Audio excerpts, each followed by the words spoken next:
আসসালামু আলাইকুম প্রিয় খামারি ও কৃষক ভাই বোনেরা, দেশ ও দেশের বাইরে থেকে যে যেখান থেকে বসে আমাদের এই প্রতিবেদনটি দেখতেছেন, আপনাদের সকলের দীর্ঘ এবং সুস্বাস্থ্য কামনা করে শুরু করছি আমাদের আজকের প্রতিবেদন। দর্শক বন্ধুরা, আমি এই মুহূর্তে অবস্থান করছি গাইবান্ধা জেলার গোবিন্দগঞ্জ উপজেলার মহিমাগঞ্জ গ্রামে। এই গ্রামেরই একজন তরুণ উদ্যোক্তা মামুন ভাই অনেক সুন্দরভাবে একটি প্যারট পোকার খামার গড়ে তুলেছেন। তো প্যারট পোকাটা হচ্ছে একটি বিদেশি পোকা, যেটা হাঁস, মুরগি এবং মাছকে খাওয়ানো যায়। তো আপনারা দেখতেছেন যে দিনে দিনে যে খাবার কোম্পানিগুলো রয়েছে তারা খাবারের দাম শুধু বৃদ্ধি করতেছে। এটা আমরা দেখতেছি যে 900 টাকার বস্তা বা 950 টাকা যেই খাবারের বস্তা ছিল, এখন প্রায় 2750 টাকা, প্রায় 3 গুণ বৃদ্ধি পেয়েছে। তো সেই 3 গুণ বৃদ্ধি পাওয়ার কারণে খামারেরা অনেকটা বিপদের সম্মুখীন হয়ে যাচ্ছে। তো তারা খাবারের বিকল্প হিসাবে খুঁজছে যে বিকল্প কি করা যায়। সেই বিকল্প খাবারের ব্যবস্থা করার জন্যই মামুন ভাই কিন্তু এই যে পোকার চাষ করতেছেন, যেই পোকাগুলো 100% বিশুদ্ধ এবং পিওর। আর এই পোকাগুলো কিন্তু হাঁস, মুরগি এবং মাছ খাবারের থেকে বেশি গ্রহণ করে। তো এই যে বোলগুলো দেখতেছেন, এই বোলগুলোর মধ্যে প্রত্যেকটার মধ্যে যে এই পোকাগুলো রয়েছে, তো তিনি এই পোকাগুলো কিভাবে তৈরি করতেছেন, মানে কিভাবে পোকাগুলো তিনি তৈরি করতেছেন, এবং আপনারা যদি চান কিভাবে তৈরি করবেন A to Z আমি সম্পূর্ণ আপনাদেরকে দেখানোর চেষ্টা করব। তাহলে চলেন আমরা এই পোকা সম্পর্কে বিস্তারিত জানি এবং পোকা কিভাবে তিনি তৈরি করতেছেন সেই সম্পর্কে আপনাদের জানাই। আর সেই সম্পর্কে জানানোর জন্য পুরোটা সময় জুড়ে থাকবো আমি, রিয়াজ আহমেদ তোফাজ্জল। আশা করি আপনারা আমার সাথেই থাকবেন। আসসালামু আলাইকুম ভাই, কেমন আছেন? ওয়ালাইকুম আসসালাম রহমতুল্লাহ। আলহামদুলিল্লাহ ভালো আছি, আপনি ভালো আছেন? এই তো আলহামদুলিল্লাহ ভালো। কি নাম আপনার ভাই? মোহাম্মদ আল মামুন শেখ। আল মামুন ভাই, তো আল মামুন ভাই, আমরা দেখলাম তো আপনি অনেক সুন্দরভাবে একটি খামার করেছেন। আমরা দেখতেছি একটা মানে যে এদিকে ওদিকে আপনি একটা পোকা নিয়ে কাজ করতেছেন। জি জি জি। তো এই পোকার খামার করতে আপনি কিভাবে উদ্বুদ্ধ হলেন বা শুরুটা কিভাবে করলেন? আসলে ভাই আমি অনেক পূর্বে থেকে পোলট্রি খামারের সঙ্গে যুক্ত, তো অনেক লসের সম্মুখীন হয়েছি। এখন ইদানিং এসে আরও খাদ্যর দাম ব্যাপক হারে বৃদ্ধি হওয়াতে এই ব্যবসা থেকে মনটাই উঠে গেছে। তো যেহেতু অনেক টাকা খরচ করে খামার ক্যাপাসিটি করছি, এটা বাদ দিয়ে অন্য কিছু করারও সাহস পাচ্ছি না। লস খেয়ে মূল অর্থটাই হারায় ফেলছি। তো সেই সেন্সে দেখলাম যে এটাতেই কিছু করা যায় কিনা। আচ্ছা, এটা নিয়ে একটু ইউটিউব দেখতে দেখতে আমি দেখলাম যে প্যারেট পোকা, ব্ল্যাক সোলজার ফ্লাই নিয়ে কাজ করতেছে। আমি প্রথমেই প্রতিবেদন দেখলাম চায়নার, তো দেখে খুব ভালো লাগলো। দেখার পর মূলত চেষ্টা করলাম যে বাংলাদেশে দেখি আছে কিনা। তো দেখতে দেখতে এক পর্যায়ে চলে আসলো যে 2-3টা ভাই বাংলাদেশে করতেছে। ওদের ওগুলো দেখে আমি 100% আশাবাদী হলাম যে ইনশাল্লাহ হবে, আমিও চাষ শুরু করি দেখি। আচ্ছা, সেই সেন্সে আর কি শুরু করা। আচ্ছা, যে আপনার যে পোকাগুলো, এটার নাম হচ্ছে কি প্যারট বা প্যারেট পোকা, black soldier fly. Black soldier fly. আচ্ছা আচ্ছা। তো মানে আপনার মাথার মধ্যে এই চিন্তা ভাবনাটা আসলো কেন যে আমি পোলট্রি থেকে লস খেয়েছি, যেহেতু এই প্যারট পোকা বা ব্ল্যাক সোলজার পালন করলে লাভবান হতে পারবো, এই চিন্তা ভাবনাটা কিভাবে আসলো? মূলত ভাইয়া আপনাকে বললাম না, আমি এই ব্যবসা লসের সম্মুখীন হয়েছি হওয়াতে এই যে কিছু একটা তো করতে হবে। জি। নতুন নতুন কোনো ব্যবসার খোঁজে গেলে 2-4-5 লক্ষ টাকা লাগে। সেই মূল অর্থটাই আমার ছিল না, আমি এই ব্যবসায় ধরা খাইছি। খাওয়াতে যেহেতু আমার এই খামার ক্যাপাসিটি করতে আমার দুটা খামারে আমার 8 লক্ষ প্লাস টাকা খরচ হয়েছে। এটা আমি বিক্রিও দিতে পারতেছি না, দিলে 1 লক্ষ টাকাও বাজার মূল্য হবে না, এগুলো ভাঙড়ি দাম হিসাবে। তো যেহেতু মূল অর্থও নাই, এটাতেই কিছু একটা যদি করা যেত খুব ভালো হতো। তো এই উদ্দেশ্যে আমার নতুন নতুন কিছু দেখার আগ্রহ জাগলো। আমি অনেক কয়টা দেখলাম বিজনেস আইডিয়া। দেখার পর যেহেতু এই ব্ল্যাক সোলজার ফ্লাইটা দেখতে পেলাম, সেক্ষেত্রে যেহেতু আমার পূর্বের অভিজ্ঞতা মোটামুটি আছে এই পোলট্রি জগতে, 16 বছর হচ্ছে আমি এই ব্যবসায় আছি। সেই ক্ষেত্রে এখানে আসা যে এটা দিয়ে যদি আমি ব্যাকআপ দিতে পারি, তো মোটামুটি আল্লাহর রহমতে খুব সুন্দরভাবে চলবে।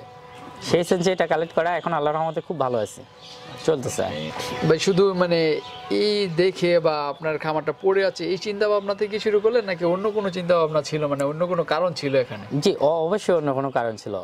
আমাদের লসের প্রধান সম্মুখীন হলো আমাদের দেশে এই যে আমরা খাবারটা ক্রয় করি, এই খাবারটা কন্টিনিউ বৃদ্ধি পাচ্ছে।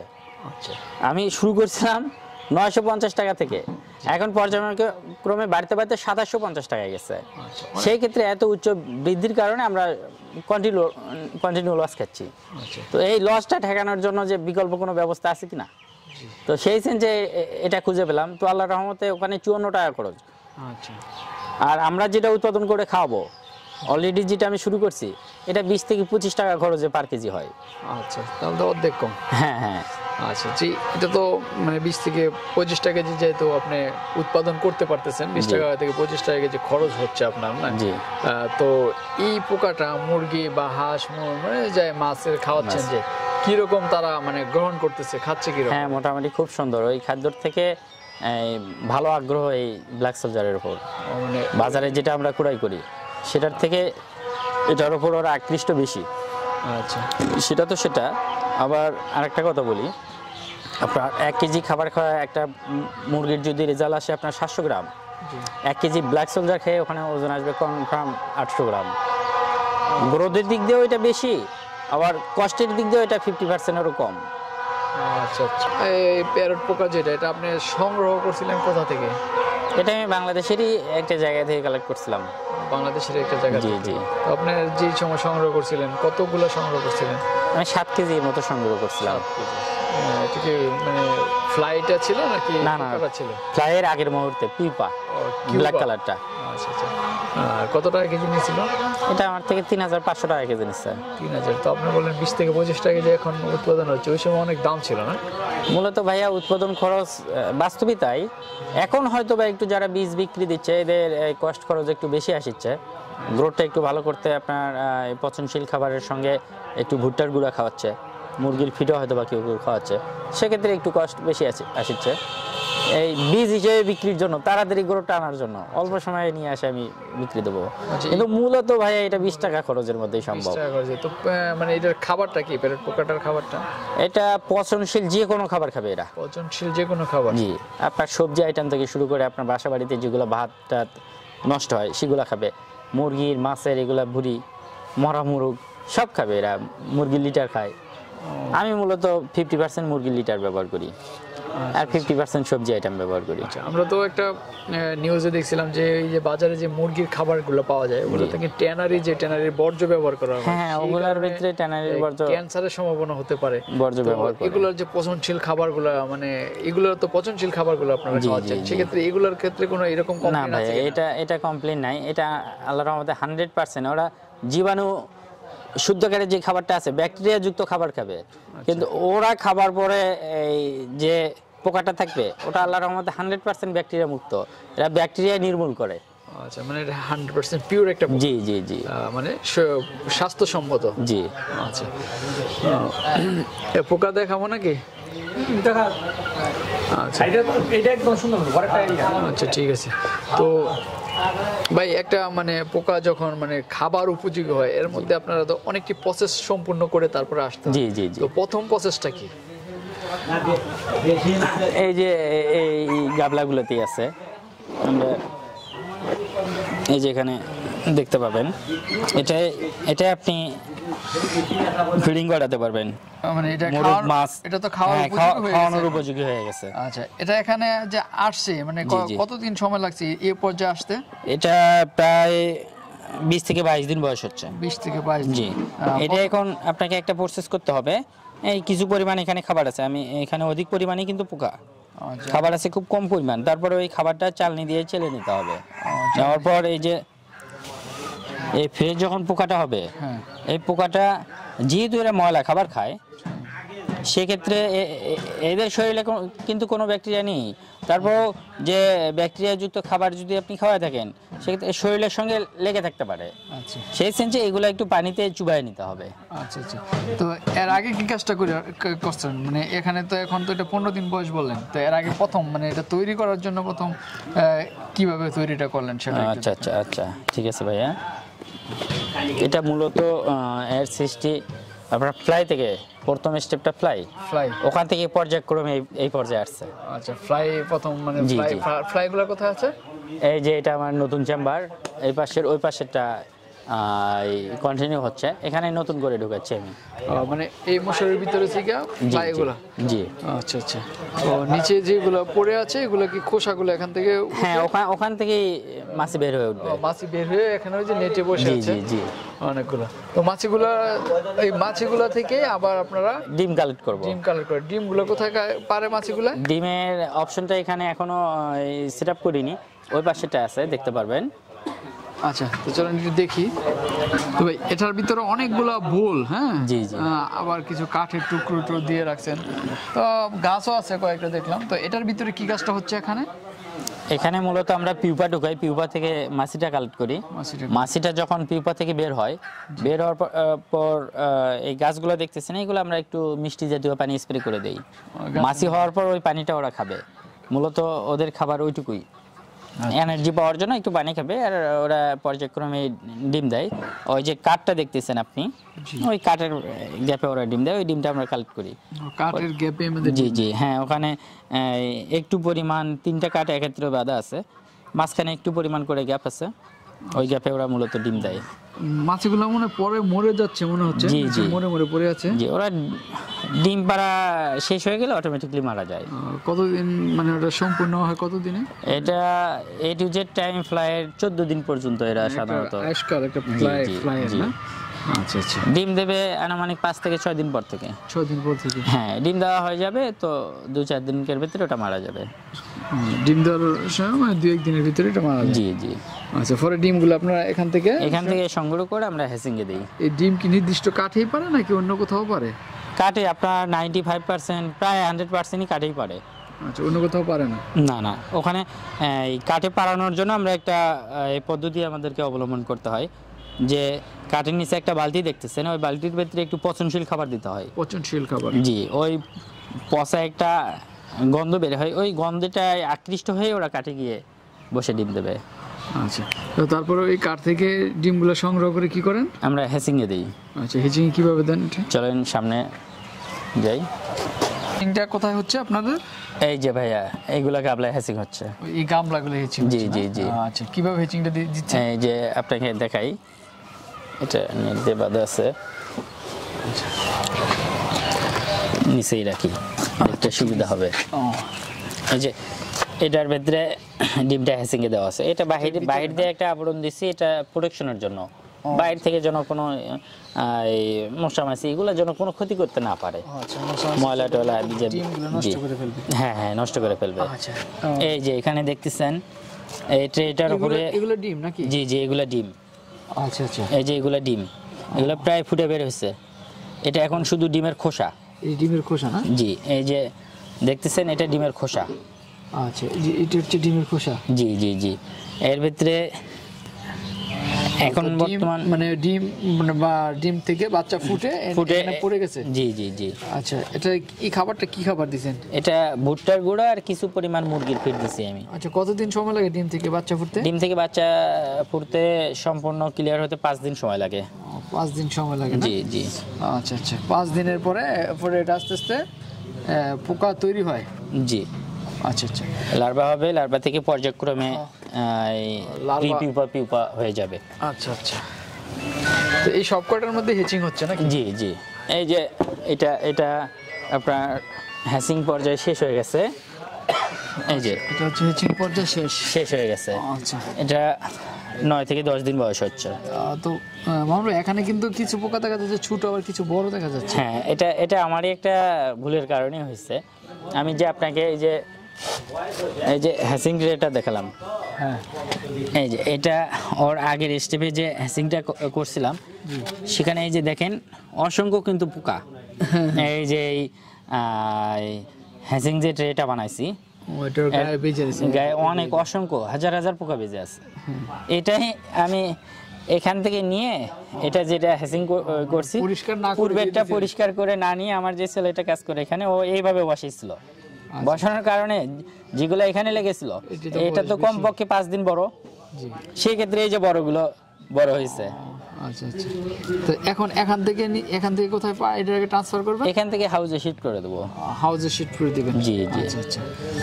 যাদের হাউস নেই তারা যারা যে ভাইয়ারা বলে করবে সে ভাইয়ারা এখান থেকে যেহেতু 5 গ্রামের ডিম থেকে 15 কেজি পিউপা উৎপাদন হবে। 5 গ্রাম থেকে 15 কেজি? জি জি। আচ্ছা। এই 15 কেজি উৎপাদন করতে আপনাকে আপনার সে ধরেন হাউস করিনি আচ্ছা। গাবলাতে করবে 8টা বলে এটা ভাগ করে দিতে হবে। এটা হ্যাঁ হ্যাঁ এই 8টা ভাগে 8টা বলে ভাগ করে দেবে, মানে একটা বলে 2 কেজি পর্যন্ত। এটা কি এমন হয় ভাই যে খাবার পাচ্ছে না পরে পোকায় খেয়ে ফেলছে? পোকায় খুব বেশি দিন খাবার না দিয়ে থাকলে সে সমস্যাটা হতে পারে। বড় ছোট হলো তো আবার সমস্যা হতে পারে, বড়টা কিন্তু ছোটটা না না না তা করে না, তা করে না। আচ্ছা। ওরা খাবার পেলে সমস্যা নেই, খাবার বড়রা ছোটকে খাবে না।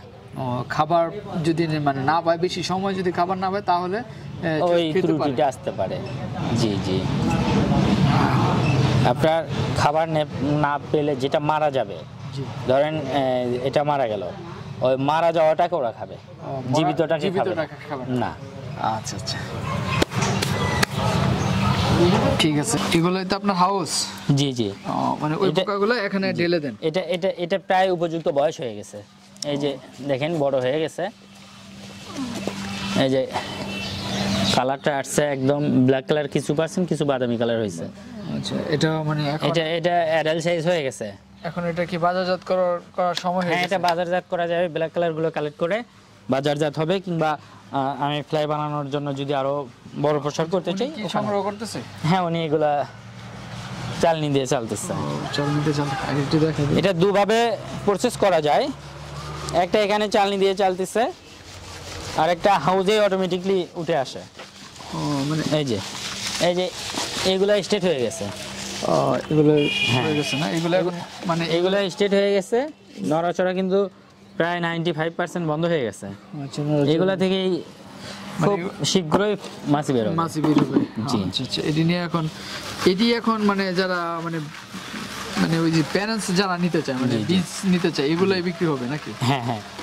এটা সাধারণত নড়াচড়া বন্ধ হয়ে গেছে, এটা সে ধরেন আমার ক্যারিং করতে পৌঁছাতে 3 দিন লাগবে, সেক্ষেত্রে এটা পর্যন্ত না, এটা ওর ভিতরেই মাছি বের হয়ে নষ্ট হয়ে যাবে।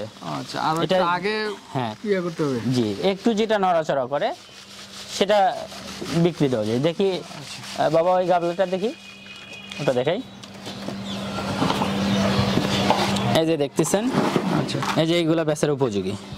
এখানে বাদামি কালার ব্ল্যাক কালার মিক্সার আছে, এগুলো পারচেজ করে নিতে হবে আমাকে, নিয়ে তারপরে যে ব্ল্যাক কালারগুলো এগুলা প্যাকেটিং হবে। এগুলো প্যাকেটিং হবে না? জি। এইগুলোই আপনারা এক থেকে 3000 টাকা কেজি বিক্রি করেন? জি, ওই রকমই। আচ্ছা। আর যদি খাবারের জন্য এগুলো ওই যে আপনারা আরো কমে বিক্রি করেন নাকি?